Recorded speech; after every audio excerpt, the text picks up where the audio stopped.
How's it going with your lifetime work? Did you start to use your intensive and focused mode of your brain? In that case, today, let's learn more deeper about our brain. How does it functions? In order to do that one, we need to find out the lake, and we need to go deeper in the forest.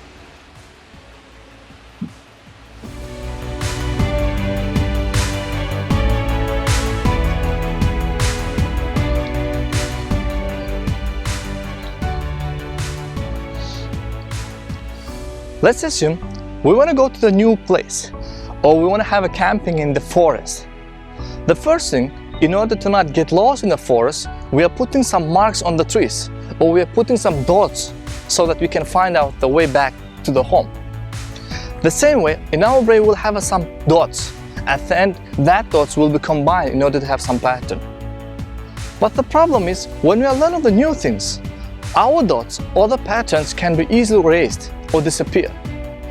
As you know, when you put something on the forest, also some animals, some birds can eat that patterns as well, some dots. Therefore, we have to make it a better way in order to learn the new things. We have to strengthen the dots, we have to strengthen the marks in order to not get lost in the forest.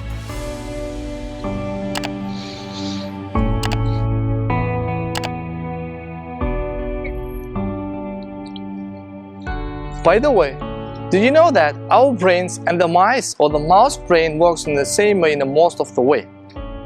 So that experiment was done in the mouse first. A single grid cell recorded in the medial ethnonuclear cortex. A dot is added at the position of the mouse every time the cell spikes.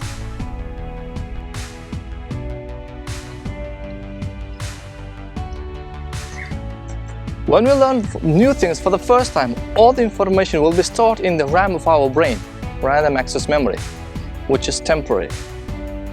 Therefore, when we hear the new names or the phone numbers, we will keep on asking for a few times in order to memorize them, in order to learn them. That's why that dots can be easily erased from our brain. The dots or the patterns will be erased, or will fly away like a birds if you will not strengthen the position of the new information. As we talk, all the new information will be saved in our RAM. But in order to make the temporary file the permanent, we have to save them in a hard disk, in our SSD. New information we have to transfer from the RAM mode to the permanent mode, to the SSD, so that we can access the file again and again from our brain, from our computer. Therefore, doing the revisions or doing the same actions over and over again, doing the repetitions, doing the rehearsals, is the point of learning the new things. In order to strengthen the points in our brain, in order to strengthen the patterns of our brain, we have to go and come back throughout the same way in order to learn the way, in order to memorize that way. Using the mind map is a great tool to transfer from RAM mode into the permanent mode. Remember it better, so that you can learn it, store it, and then retrieve it when you want to. And that's really important, being able to retrieve it. The common mistake of most of the students is starting from here. They're doing the revisions. They're starting to study in intensive mode right before the final exams in order to get the good marks. But unfortunately, majority of them are failing, or even though they are not failing the exams, at the end of the exam they will forget all the information which they have learned throughout the day. Because they're trying to learn everything in a one mode, in a one sit. You have to strengthen the positions of the knowledge, of the new information, by repeating the same things again and again, over and over again. You have to do the rehearsals over a time, not in a one sit. In consequence, students are starting to hate the math or the science subjects. I recently read the book A Mind for Numbers by Barbara Oakley. Barbara is an engineering professor at the University of Oakland. And you would think that she has a natural ability for math and science, but you'd be wrong. You see, Barbara flunked out of elementary, middle, and high school math and science. Her time in the military working with engineers had shown her the opportunities that learning math and science can provide, but still thought she couldn't learn it. She ignored her beliefs and decided to take on the challenge of learning math and science once and for all at the age of 26. You want to make sure that that you don't sit there and say, I'm going to do my entire homework set in this 25 minutes. No, you just sit and say, I'm going to work with focused attention for 25 minutes. And that's the key. Trying to learn all the information in once with a great concentration is like putting all the bricks on the top of each other. Your wall of knowledge will collapse with the slightest jolt. However, if you put the bricks one by one, and if you wait for a while, take a rest until the plasters between the bricks dry, your wall will be much more stronger, and the knowledge you gained will stay for a long time. Taking a short breaks between the learning process is as important as working hard. The Pomodoro technique, as it turns out, all you need to do is you get a timer. Any timer will do. And then you just take it and set it for 25 minutes and make sure everything else is turned off. So no instant messages, nothing like that. And you work with focused attention for 25 minutes. Anybody can do 25 minutes, virtually anybody. And when you're done, you do something fun. Just a little bit, a few minutes of relaxed fun. What this seems to do is this. You are enhancing, you're practicing in some sense, your ability to have focused attention.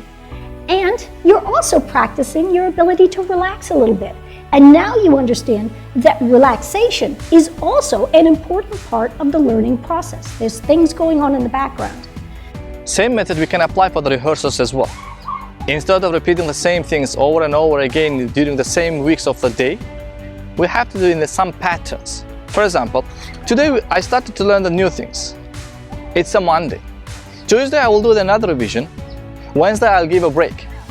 Thursday I will do the one more revision. Friday, Saturday I'll give a break, and Sunday I will do the one more revisions as well. With this pattern, your wall of knowledge will be much more strong, much more durable compared with the previous version. You have to work smart, not hard.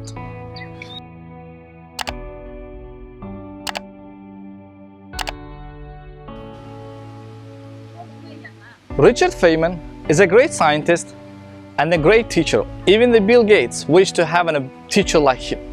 The main reason behind the Richard Feynman's success, he used both modes of the brain, diffuse mode and the focus mode.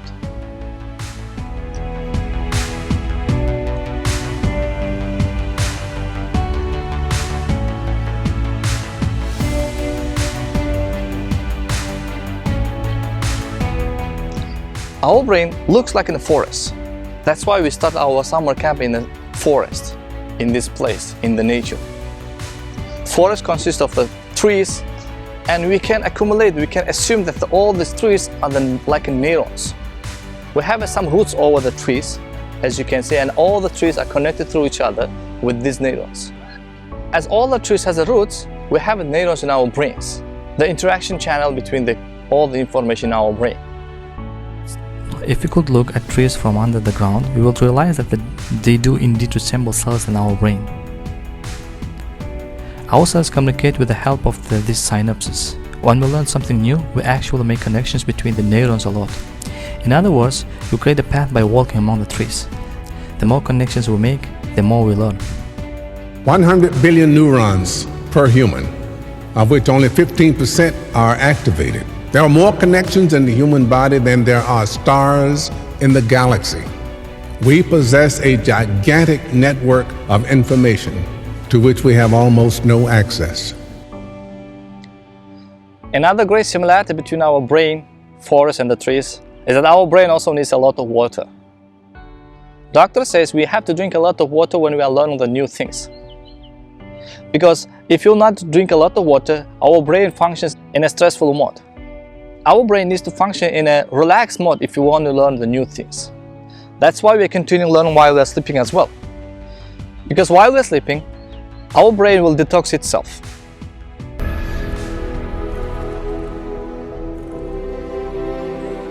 That's the brain. Strangely mimetic though, wouldn't you say? Wow, that's amazing. Now, pinch my arm. I can take it. Pinch me.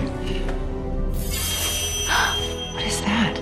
Primary somatosensory cortex. It's the brain's pain center. Now, extremis harnesses our bioelectrical potential, and it goes here. This is essentially an empty slot, and what this tells us is that our mind, our entire DNA in fact, is destined to be upgraded. Freshen your mind from the toxins. In order to do that one, I have a good technique which I can suggest for you. Take a forest bath. In Japanese we call it Shinrin-yoku. Take a deep breath, inhale and exhale. But what would happen if, for some reason, we ignore somebody unlocked 100% of the cerebral capacity? 100%? Yes? I have no idea.